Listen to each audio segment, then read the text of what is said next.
Bonjour à toutes et à tous. Donc aujourd'hui, je suis venu vous parler de cette petite vidéo pour vous parler de BO2 et BO3. Quelle est la différence?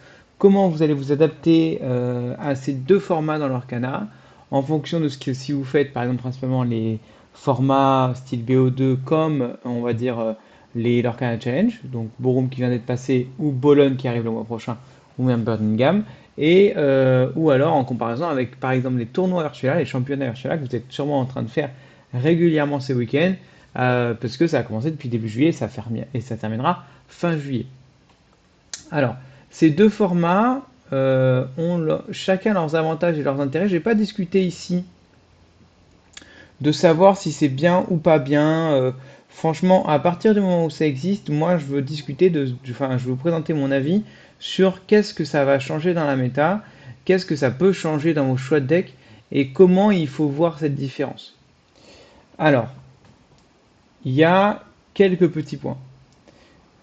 Le premier point, c'est tout simplement qu'en BO2, vous avez plus de temps par partie. Donc là, je vais mettre le point de temps. C'est un point qui ne devrait pas impacter vos choix parce que normalement, quand vous maîtrisez votre deck, vous devez être capable de jouer soit 3 parties, soit 2 parties en à peu près 45 minutes. Je veux dire, en fait, vos parties doivent à peu près durer un quart d'heure. Mais c'est un choix qui peut être important pour les débutants. Pourquoi? Parce que en BO3, c'est très frustrant de faire des égalités par manque de temps et en plus, ça ne vous donne que peu d'avantages. Vous allez souvent devoir faire. En fait, une égalité va vous donner plus, va vous faire passer par rapport aux ceux qui ont le même nombre de victoires que vous. Mais du coup, en fait, que ce soit une égalité ou une. Enfin, mais souvent, une égalité ne suffit pas pour vous faire passer à les seuils critiques parce qu'il faut au moins avoir autant de victoires que les autres. C'est-à-dire que par exemple, si j'ai 3 victoires et toi aussi, ben, enfin, si j'ai 3 victoires mais que toi tu as 2 victoires et une égalité, obligatoirement, moi je suis devant. Mais du coup, il faut au moins avoir autant de victoires. Et ce qui fait que vu que c'est les victoires qui sont difficiles à avoir, en BO3, les égalités, c'est pas si bien que ça. Ça peut permettre de sauver certaines manières, mais souvent on les fait qu'en fin de partie, qu'en fin de journée, quand on fait des égalités intentionnelles, quand on est sûr que ça va nous aider à passer. L'autre problème des égalités, c'est que ça vous fait jouer pendant longtemps et ça vous épuise. Il faut être honnête, un BO3 qui se termine à l'égalité à la fin d'un gros match, c'est très très fatigant et mentalement ça joue beaucoup. Désolé, j'avais besoin de boire un petit coup parce qu'il fait chaud et je parle. Euh, donc, pour contrer ça, c'est déjà le cas en BO2, mais c'est d'autant plus important en BO3, il faut jouer un deck que vous maîtrisez. Alors, en fait, c'est très important dans l'accès au temps dans le BO3, alors que l'accès au temps en BO2, c'est pas trop grave, vous avez le temps de réfléchir. Mais il faut maîtriser votre deck, quoi. C'est important, il faut être capable, et il faut être capable de connaître les cartes, et d'autant plus il faut être un peu plus capable d'enchaîner vos tours. Ça va concerner que peu d'entre vous, mais voilà, c'est un point qui existe, il faut le présenter, il faut y faire un petit peu attention. Là, ce point-là, dans le côté il faut maîtriser vos decks, c'est le fait d'avoir la différence, elle se joue sur les défaites.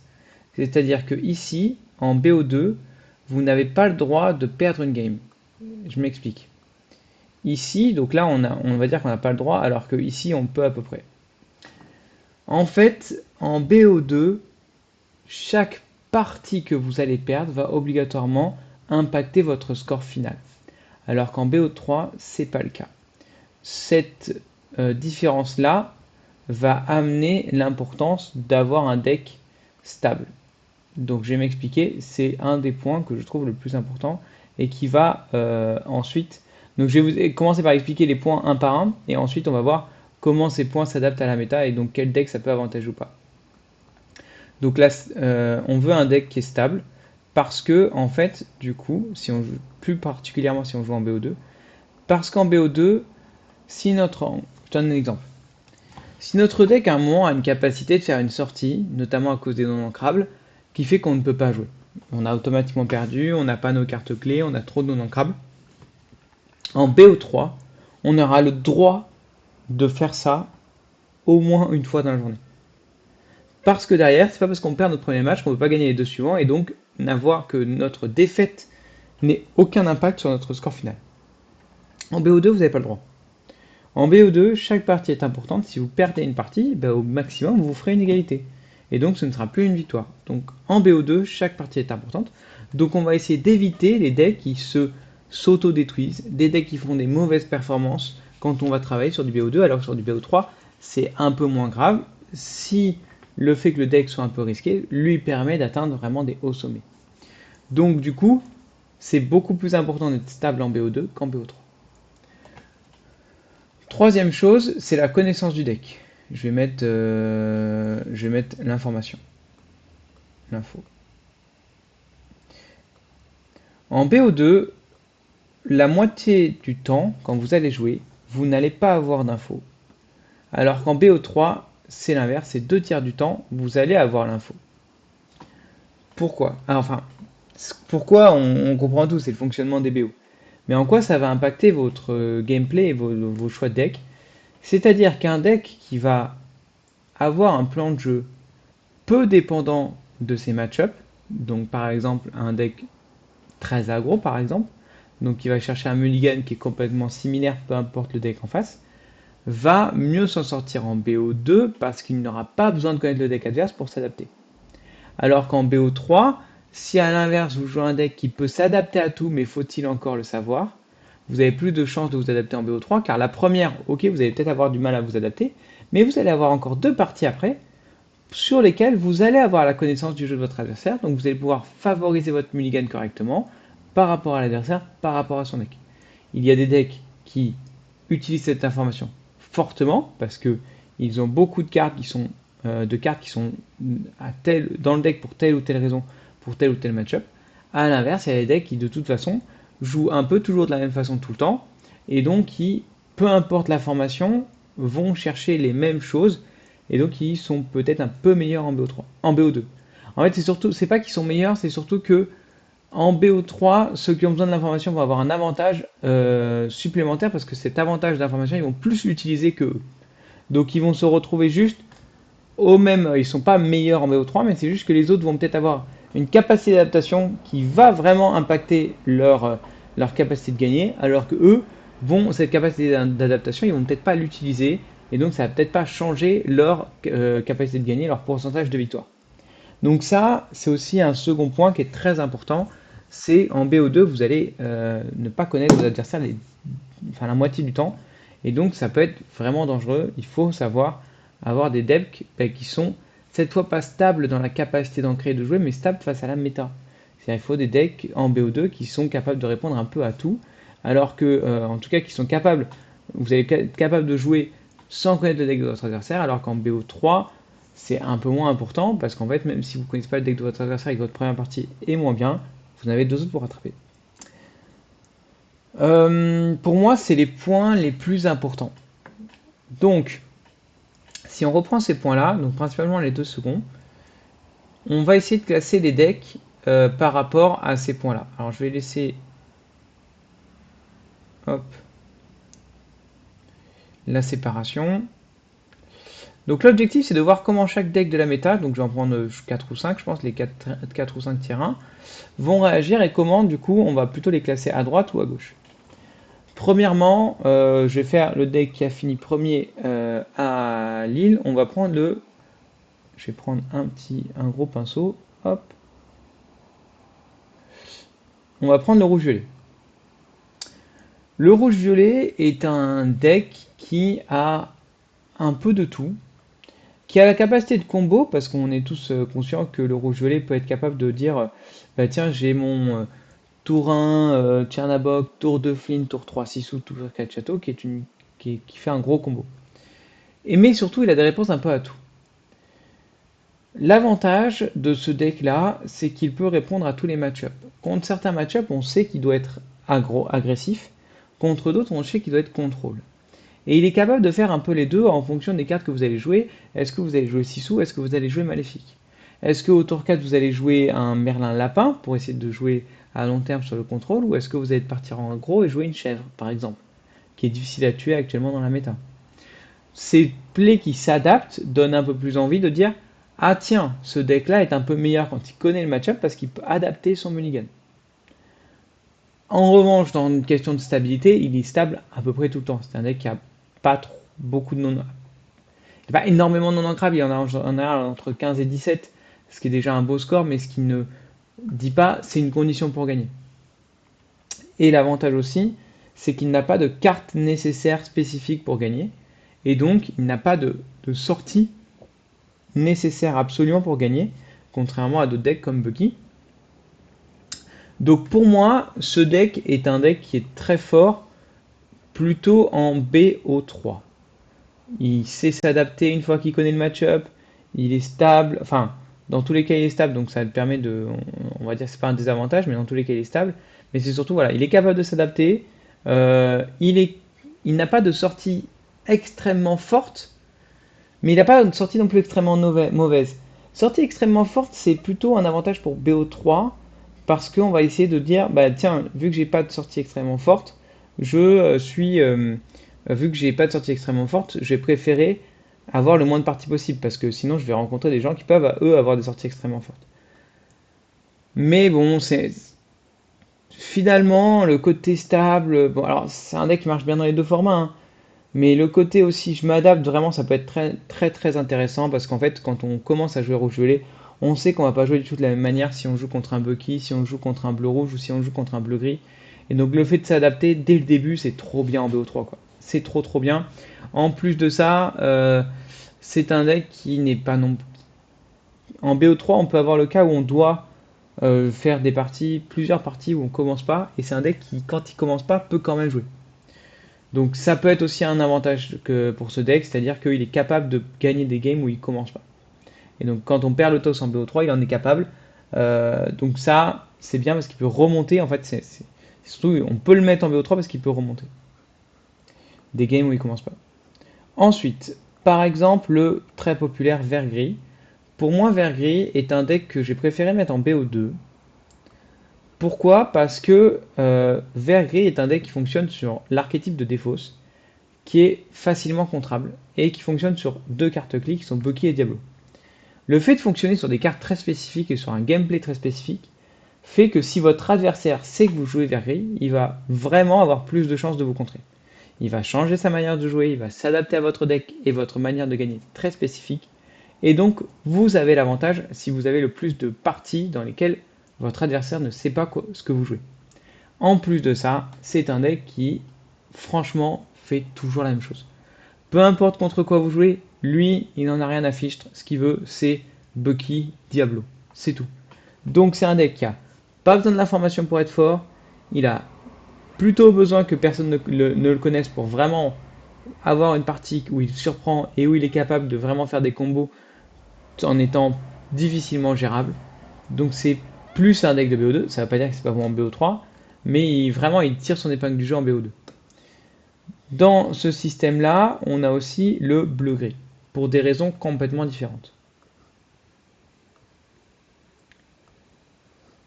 Non, bah du coup, tac tac tac, on a le bleu-gris, c'est plutôt l'inverse. Désolé. Je réfléchis en même temps à d'autres decks plus tard, donc je me mélange. À l'inverse, donc le vert-gris, il n'a pas besoin de l'information pour jouer, il n'a pas besoin de l'information pour s'adapter, parce que du coup, lui, il fait toujours son meilleur combo. Les decks contrôle, donc que ce soit bleu-gris ou bleu-rouge, je vais les mettre un peu ensemble, parce que franchement, ils se ressemblent un petit peu, sont des decks qui ont l'envie de connaître le match-up pour connaître quelles sont les cartes clés qu'il faut pour le contrer. Je donne un exemple. En bleu, on a du mal à gérer les lieux. Donc, en bleu-gris, on va rentrer, libérer les titans qui détruisent les lieux. Le problème, c'est que c'est une carte qui est extrêmement nécessaire contre violet-rouge, mais qui est nulle dans tous les autres match-ups. En bleu-rouge, on veut pouvoir piocher et ramper. Finalement, piocher dans tous les cas, ramper, c'est peut-être pas nécessaire contre vert-gris. Par contre, contre bleu-gris, bleu-rouge contre bleu-gris, si vous êtes le bleu-rouge et que vous ne rampez pas, vous avez perdu. Donc c'est des cartes, ces decks-là, bleu-rouge et bleu-gris, sont des decks qui ont besoin de vraiment vraiment changer leur manière de jouer en fonction de l'information. Et donc l'information est beaucoup plus importante pour eux que pour d'autres decks. Ils sont largement meilleurs quand ils savent que ce contre quoi ils jouent. On peut vraiment, je pense, notamment le bleu-gris, qui est un match-up de réponse, de répondant, lui donner peut-être 5 à 10% de win rate une fois qu'il connaît le match-up. S'il sait que c'est un vert gris, il va garder les Baboum. S'il sait que c'est un rouge violet, il va garder les Zeus pour tuer la Sissou et les libérer les titans pour tuer les lieux. S'il sait que c'est un bleu-rouge, il va garder absolument du ramp et pas se révolver parce qu'il ne veut pas faire repêcher le bleu rouge, etc., etc., etc. Donc pour moi, c'est des decks qui fonctionnent très très bien en BO3, un peu moins en BO2. À la limite, le bleu-rouge fait un départ qui est un peu plus similaire tout le temps. Il est un peu moins de répondant au cas par cas que bleu-gris. Donc bleu-rouge, je pense que c'est un deck qui fonctionne aussi bien en BO2. Je vais le mettre du coup au milieu en fait comme ça. Et je vais effacer aux autres endroits. Ensuite, qu'est-ce qu'on a? On a le Steel Song. Le Steel Song est un très bon. Le Steel Song en fait, il a deux trucs. Le fait d'être un deck aggro vous tend vers les zones de BO2 parce que le fait d'être un deck aggro fait que vous avez plus envie de surprendre votre adversaire avec des cartes agressives et donc votre adversaire va mal réagir s'il ne mulligane pas contre les agros. Donc, vu que le Song en ce moment est plutôt aggro, ça c'est un argument qui tend vers le BO2. Par contre, c'est un deck qui est pas stable. C'est un deck qui peut vraiment faire des sorties où il top deck 2 sur rêve bleu ou 3 sur rêve bleu après le mulligan et c'est perdu quoi. Il top deck pas d'ancrable, enfin il top deck pas d'ancrable, que des ancrables, il fisole sur l'arrière, c'est-à-dire il trouve pas de chance sur l'arrière. Ça peut être un deck jaune-gris qui se fait avoir tout seul.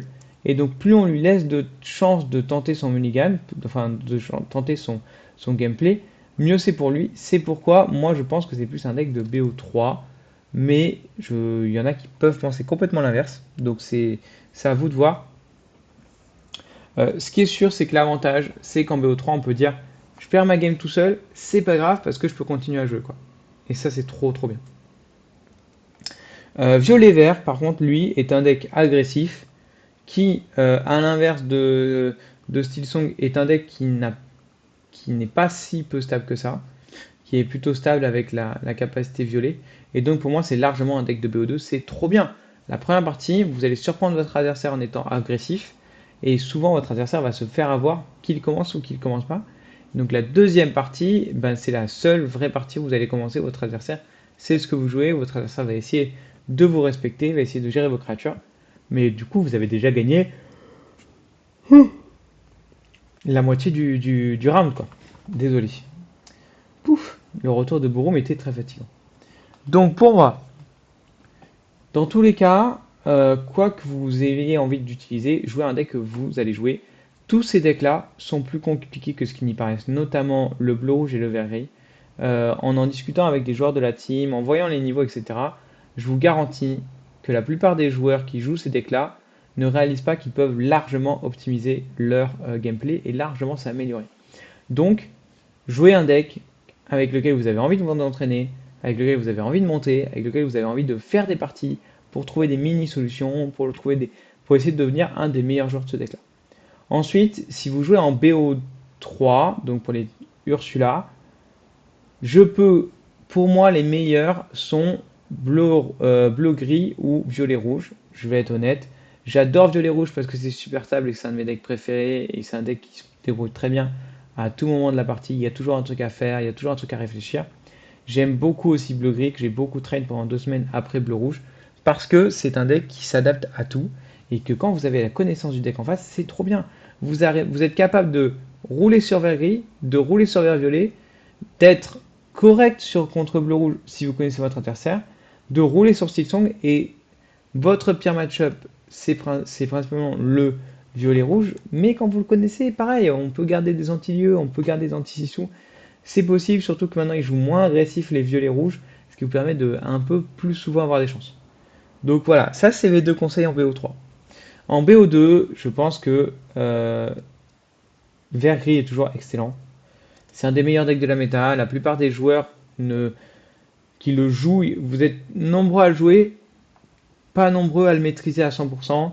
Vous pouvez vous améliorer, mais du coup, c'est un deck qui de base vous partez de haut. Le deck est très fort. Et donc, si vous vous entraînez, si vous faites des petits choix bizarres, si vous allez chercher comment vous adapter à votre match-up, comment gagner, vous allez vraiment devenir parmi des très bons joueurs de vert-gris et du coup, ça va devenir difficile de vous arracher des parties. Le deuxième en BO2, ça reste violet-rouge. Ben, pourquoi? Parce que moi, j'aime toujours le côté très stable, même si de plus en plus, je préfère violet-rouge en BO3, bien sûr, parce que violet-rouge en BO3, ben, on peut s'adapter et c'est trop bien de s'adapter une fois qu'on connaît le deck. Voilà, vous savez tout. Si vous avez des questions sur les formats qui vont arriver, alors normalement les Ursula sont en BO3 parce que Ravensburger avait conseillé de les faire en BO3 dans les boutiques. N'hésitez pas à vous rapprocher de vos boutiques pour savoir comment ça fonctionne.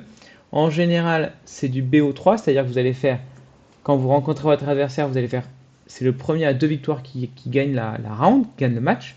Donc je fais une partie, si je gagne, on en refait une autre. Si là je gagne, on s'arrête là, 2-0 pour moi. Si là je perds, on en fait une troisième pour un peu savoir qui va pour départager, pour savoir qui va gagner. Et ensuite on fait ça un nombre de fois en fonction du nombre de joueurs. Et ensuite on fait ce qu'on appelle le top cut, c'est-à-dire que ceux qui ont fait les meilleurs scores durant cette phase de championnat, on va dire, de pool, dans cette phase de sélection, vont se retrouver dans un tournoi.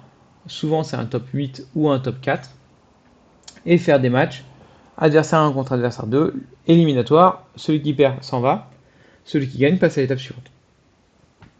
Donc ça c'est actuellement plutôt pour les Ursula.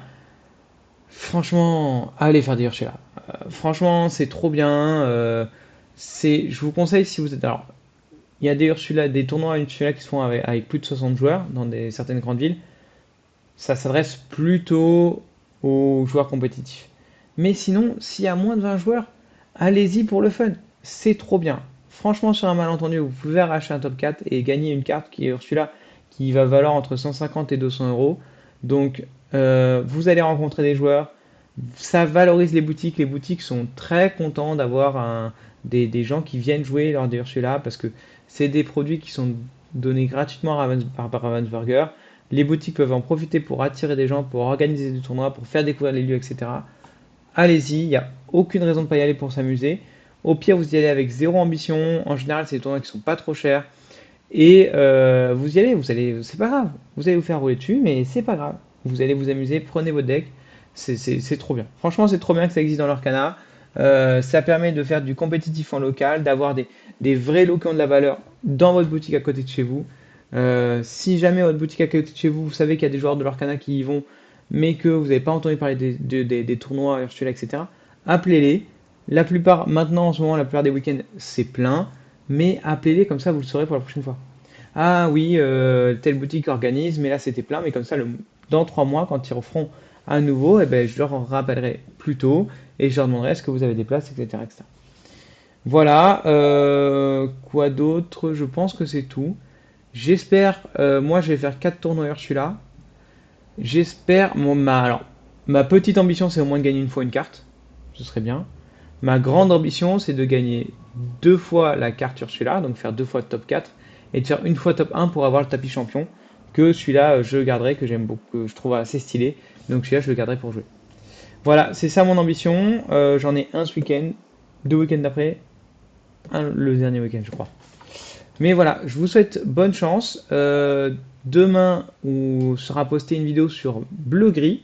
Et ensuite, soit fin de semaine, soit début de semaine prochaine, une vidéo sur vert-gris. C'est des vidéos que je fais pareil, comme d'habitude. Les techs du deck, les mulligans, une présentation d'une decklist un peu classique, mais vous pouvez modifier. Et voilà.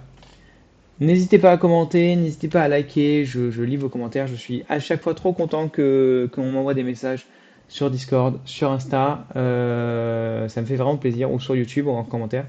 Donc voilà, merci de me suivre et ciao, à la prochaine.